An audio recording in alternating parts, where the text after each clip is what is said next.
Good morning, Reborn mommies and daddies. This is Emily from Doa Deer Nursery. Welcome to my work table. As you can see, I've got two babies on the table this morning. Over here on the right is the Reborn kit Summer Rain.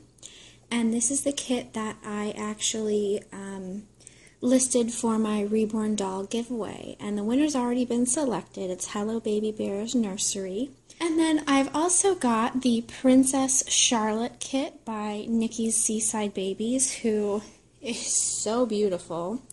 She's huge, honestly. She's way bigger than I expected. But that's going to be kind of a fun challenge for me, having kind of a bigger surface area to work on.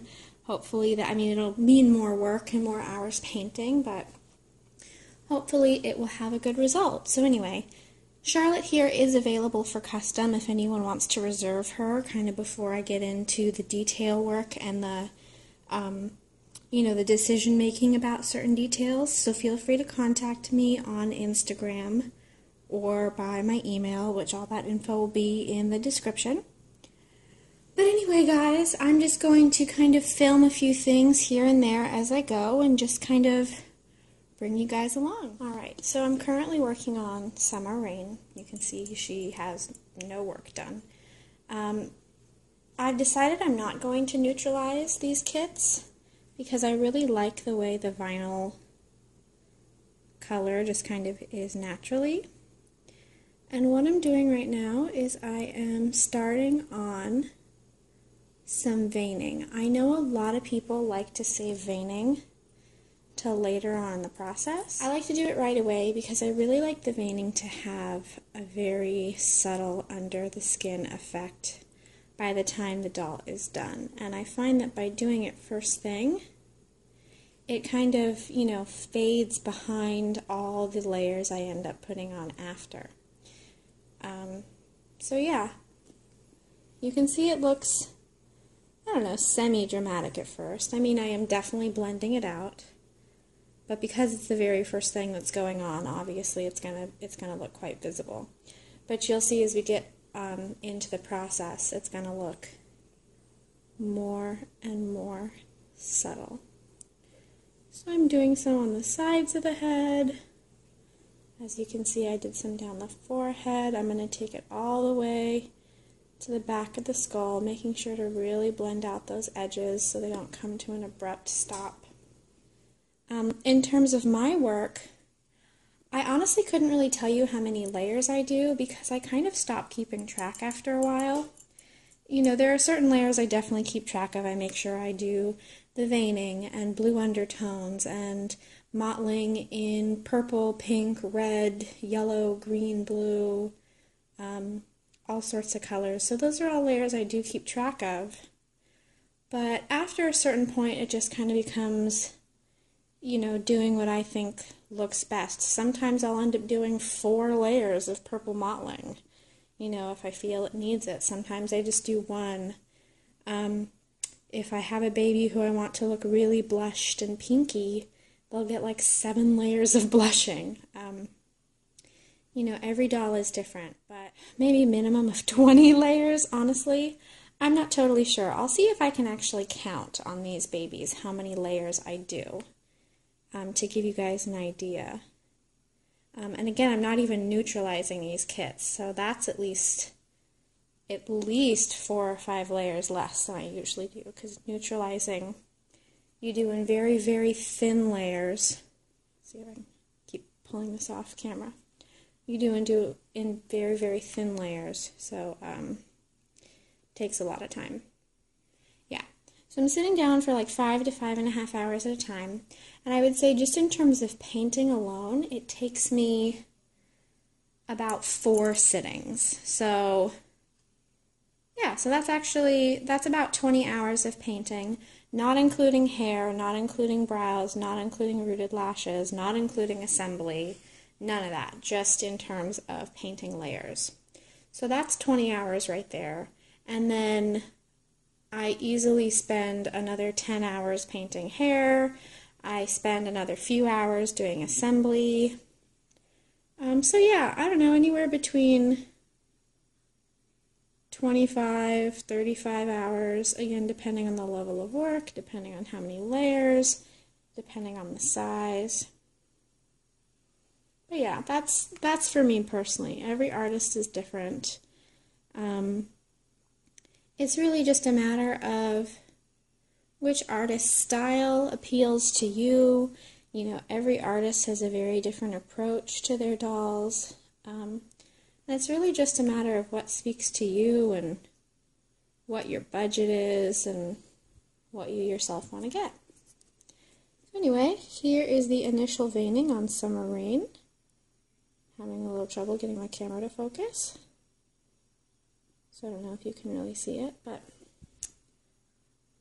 what I might end up doing in later layers is enhancing his veining. This baby's going to be a boy. Enhancing his veining a little bit depending on how I feel as I get into the later layers. So I'm actually going to go right to Charlotte's head and then do all of their limbs. Excuse any background noise because I've got some people here over in the other room. But what I've already done is all the veining on both kits, some blue undertones on both kits, and now I am starting with some purple. I'm going to do purple mottling, but I'm starting with a few places where I want to start darkening and adding some purple undertones. So that's the creases of the eyes, into the nostrils. I'm going to do the innermost part of the ear. I will end up shading all parts of the ear, but because I want this innermost part to be darkest, it's going to have more layers. Do this side as well.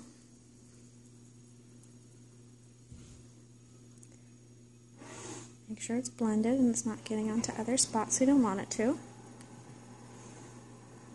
I'm also going to go ahead and just kind of lightly start on the lips. I'm not going to go all over, just kind of into the creases, places where I want to add some depth.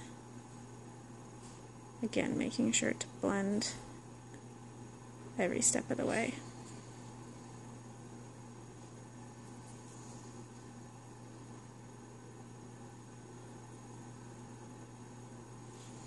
And notice how I'm not going onto this middle kind of bubble of the lip. I forget what the specific term for that part of the lips is. But that's going to be the lightest part because often that part is quite pale. Alright, so I've gone ahead and done some purple undertones on the Princess Charlotte kit head and belly plate. The limbs are still cooling, so I haven't gotten to those yet. What I'm doing now, let me actually show you, is I'm using my brush, dipping it in my purple paint, and lightly brushing it on my sponge so I get a nice even color. Now I'm just going to blot it off on my paper towel. I'm going to start with the tummy, go right down the middle, and just add this purple model pattern. I'm actually kind of focusing in on the starting in the middle and working my way out.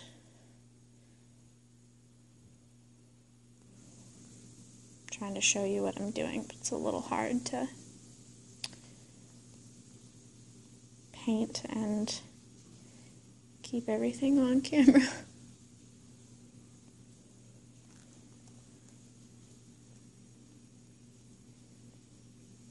I have this tripod, but it's really short, so it doesn't really give me much of a angle improvement.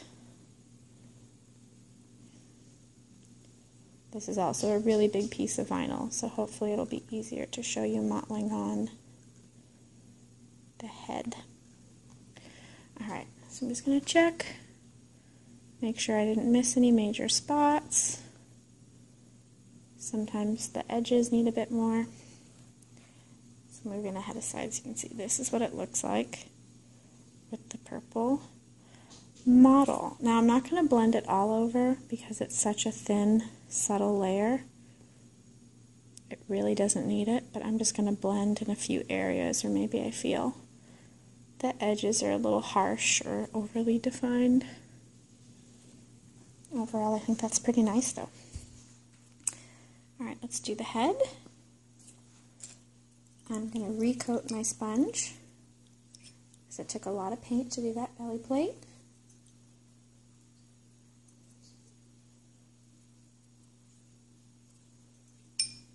Almost out of memory on my camera, so if it cuts off, that's why. Alright, I'm going to start along the fontanelle, kind of down in front of the forehead, down the temples, onto the neck, working my way around up the other side. I've shown you in videos before I like to start on the fontanelle, just because even if the doll ends up getting painted hair, the fontanelle is still quite prominent. So it's nice to have a nice, pretty model on that part. Going up the middle of the head, so the rest of the skull is divided into two pieces, and just kind of keeping the pattern sporadic, filling that all in, making sure not to forget the ears.